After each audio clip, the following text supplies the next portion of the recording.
რევიზია რძის მწარმოებელ ქარხნებში 1 მაისიდან სურსათის უვნებლობის სამსახური კომპანიებს კიდევ ერთხელ შეამოწმებს.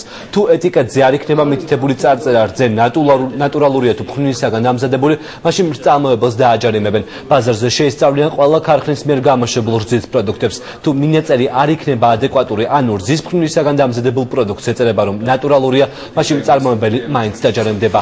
რა ხდება რძის ბაზარზე და შეუძლია თუ არა მომხმარებელს ჰქონდეს ინფორმაცია ნატურალურ პროდუქტს ყიდულობს თუ არა. თემის დეტალები ნახეთ დღის მთავარ საინფორმაციო გამოშვებაში დღეს საღამოს 8 საათზე.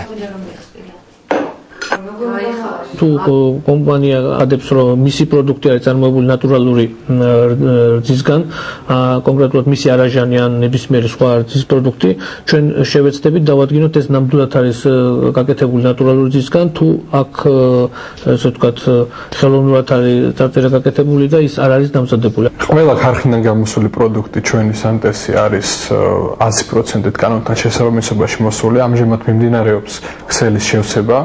შეგვიძლია ვთქვათ, რომ ჩვენ მთლიანად ვართ კანონთან შესაბამისობაში ყველა პროდუქტს.